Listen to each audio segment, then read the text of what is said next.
Number 1 is multiple machines. You really only need a sewing machine. I have quite a nice sewing machine, but I haven't always had that. I had a computerized machine from a fairly standard range, and I sewed so many things on it. Coats, all sorts of clothes, and I sewed loads of stretched jersey knit fabric items like t-shirts and some dresses as well, all on my sewing machine by using the stretch stitch.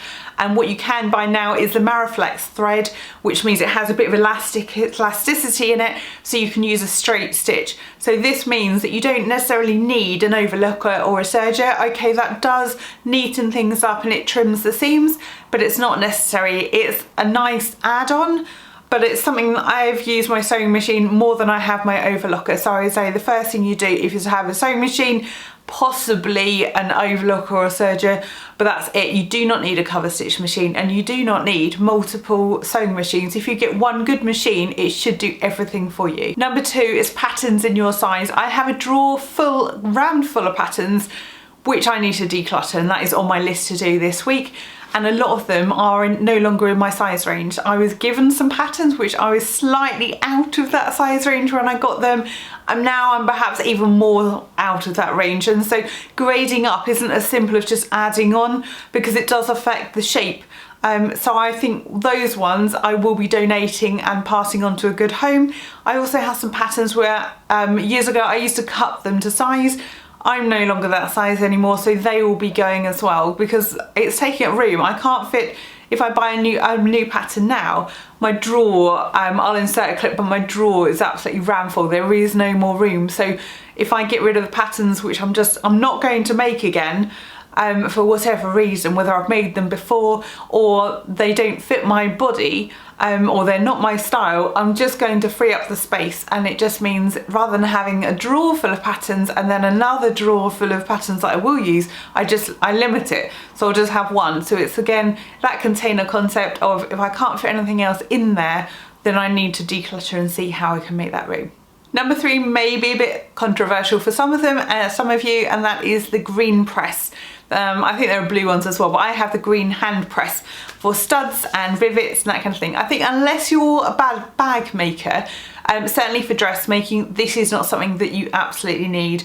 It can be expensive, because I have bought one and I had to buy the dies to go with the studs. They will only fit that size stud. So if you then have another pattern, or say like for a coat or something like that, which has a different size stud, you then have to buy another set of dies to go with that stud.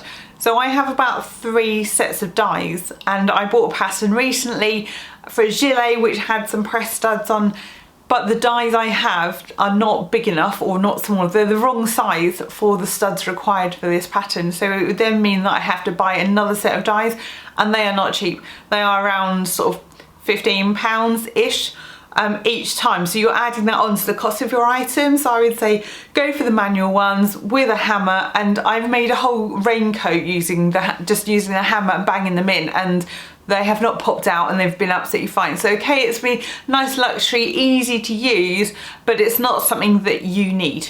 Number 4, fabric which is not in your colour palette.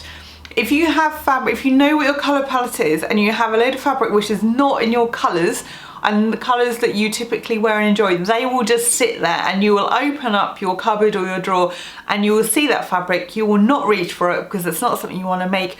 And so I would say donate, pass on to someone who perhaps does have that colour range and that they enjoy those colours, because they will just sit there, you will not enjoy them. And if you make something out of them, you will realise it's an item that you do not go to reach for. So I would say check out, find out what your colour palette is and get fabrics in that colour palette. I have a whole series, a whole playlist about finding your colours. I will link that down in the description box below if you want to know a bit more about that. Number 5, lots of scissors.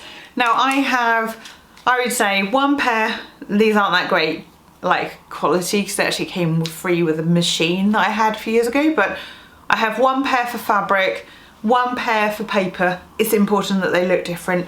And then I also have, which is just in the living room at the minute, small thread snips, like embroidery thread snips. That's all you need. Fabric, paper, thread snips. Number 6, overlocker cones in all the colours. I when I bought my Overlocker, I bought cones in black, navy, white, and then I did add on grey. And then a few years ago, or a couple of years ago, I bought a couple of rainbow thread Overlocker cones. I didn't buy 4, I just bought 2, just for the ones which go over and do the loops, because the actual stitching I can do in a grey. I don't need to buy them 4 in that same colour. So with those, they have lasted me, those basic colours have lasted me since I had the machine, so a long time. You don't need pinks and greens and all sorts of things. You'll find that grey is actually quite a good neutral, and it will go with things. So also I would say, although I bought my cones originally from Lidl, they're quite fluffy, so some of the ones I then bought, the grey ones, they were slightly better quality and they're a lot easier to get through your needle thread. So I say if you get good quality Overlocker cones, but you don't need them in all colours, you'll be surprised at what colours you can use with the colour fabrics that you've got. Number 7, a large cutting table. I sew in the conservatory. I do not have space for a large cutting table. It's not something you need. You can use, if your knees are good, you can use the floor, which is what I do, and I have knee pads. So you can use the floor, you can use the dining room table, or you can use your kitchen counter worktops, which actually I found mine are quite a good height. It's not, if you do have the luxury of having a dedicated room all to yourself, a large cutting table might be handy. It's not something you necessarily need, and it will take up a lot of room. And following on from that one, number 8 is a large cutting mat. I have an A3 size mat, and I find that if I am cutting, I'm more of a scissor cutter than a rotary cutter. If you are cutting out, that mat has to be shifted along each time along the pattern piece, because unless you've got this humongous great big mat, if you're cutting out a dress or a long skirt or trousers or something like that using a rotary cutter and you want to use a mat, it's not going to be the size of a dress or the size of a pair of trousers. So I would say it's not something you need. It might be handy for smaller pieces. Feel free to disagree with me in the comments down below. I'm just not a rotary cutter person, and it's not something you need. You might like it and you might want it, but you don't need it just because you see other people who've got it. Number 9, I think what was number 9, fabric scraps. I have a big bag of fabric scraps, and some of the scraps I would call are a fair size. They could be nearly a metre, but you can't, so I have some jersey fabric, and there's quite a big offcut left over from a sweatshirt, but I can't cut sleeves out of it. It's not big enough for that.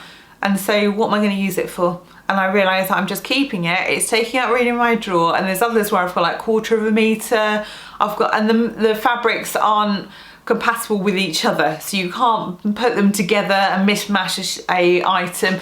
I did once do a coloured block sweatshirt with offcuts of similar weight fabrics, and I never wore it because it looked a bit bizarre. It looked a bit strange.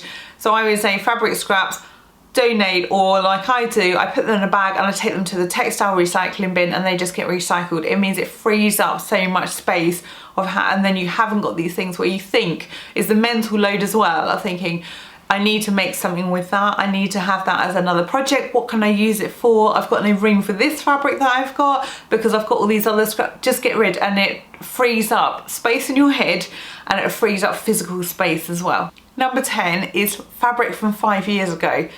I had some fabric, I've got some swimsuit fabric which is lurking in my drawers from about 3 years ago, and that will be going soon because every time I open my drawer I look at it and I think I don't want to make anything with that, and I close the drawer again. Why is it there? Because that again is taking up space. You do not need fabric from 5 years ago.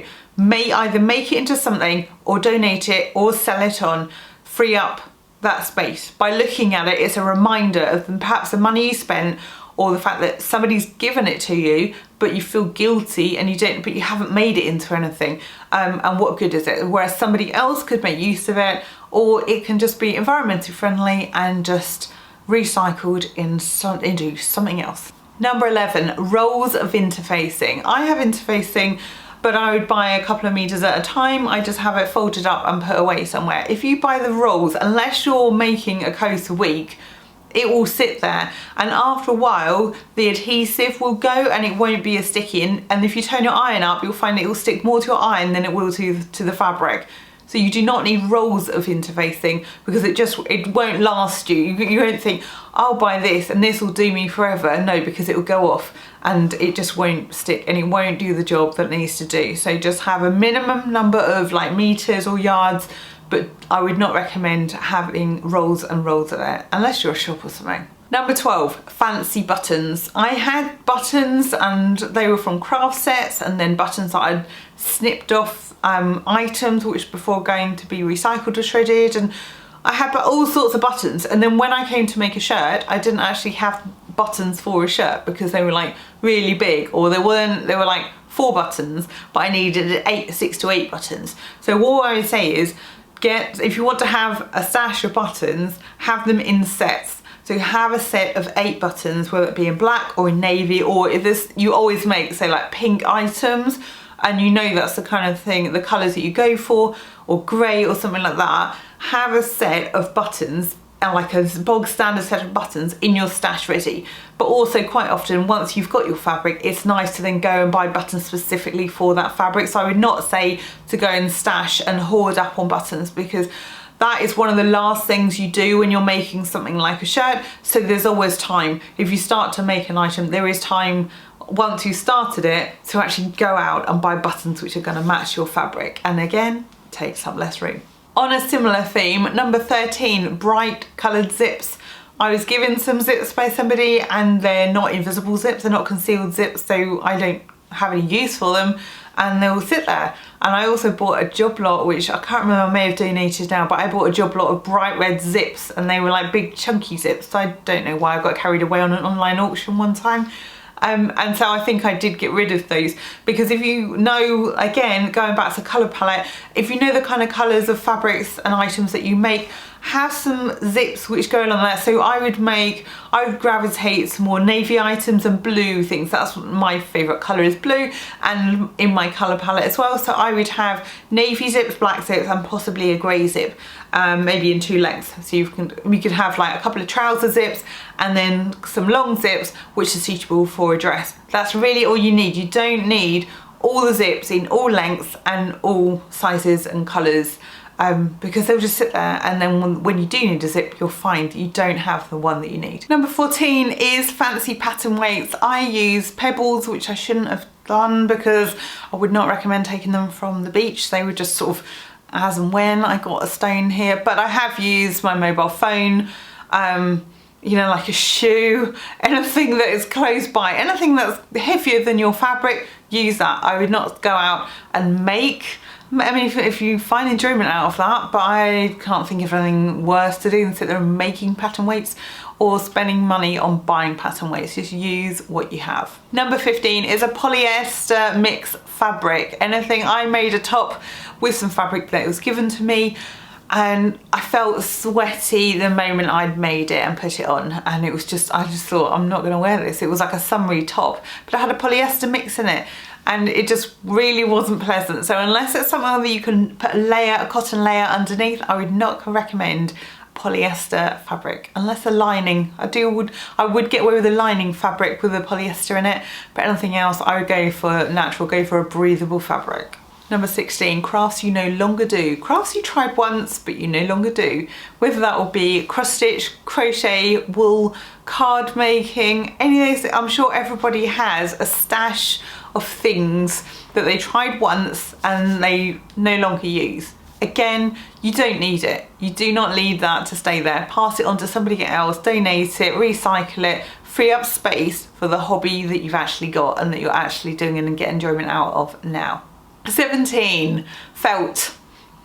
Do I need to say any more? I have some felt. But I have room for it, but it's just sitting there.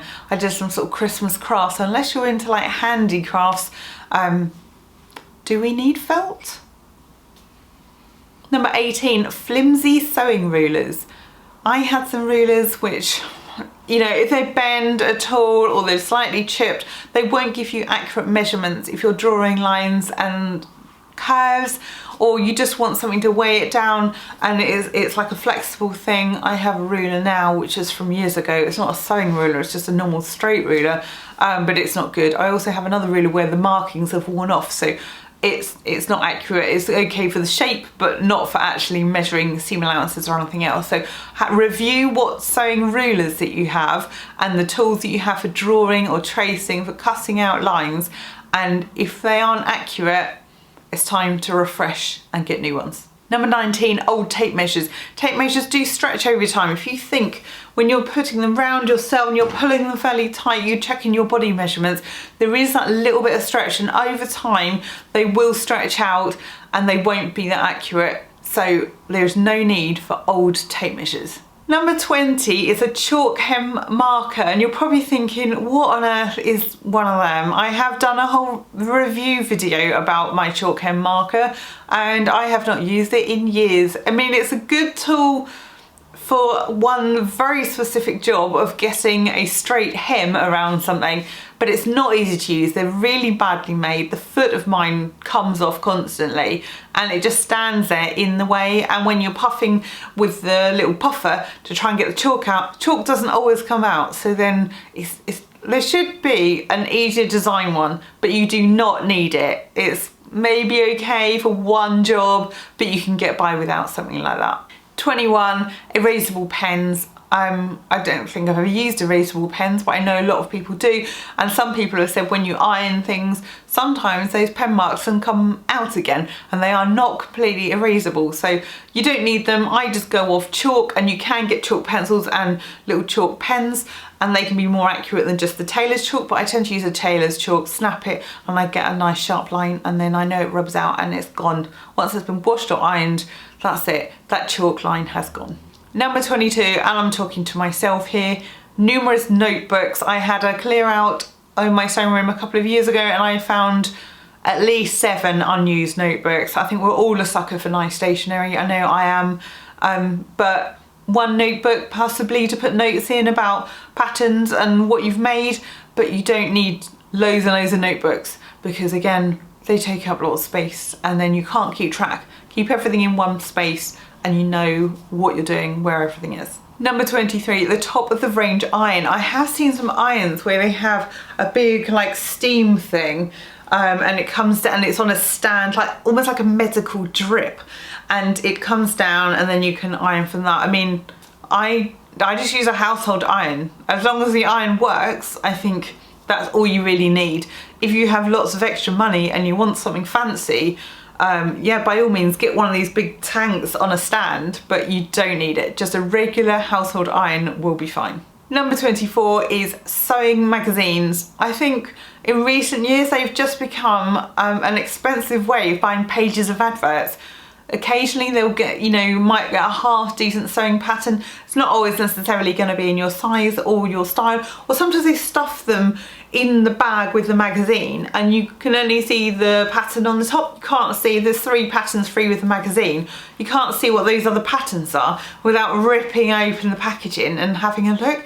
So I would say sewing magazines are a very expensive way of buying a sewing pattern. It was cheaper to buy the pattern that you want rather than a magazine full of adverts, and to have 3 patterns where perhaps only one of them out of the 3 is any use to you. Finishing up with 25, which is sewing books.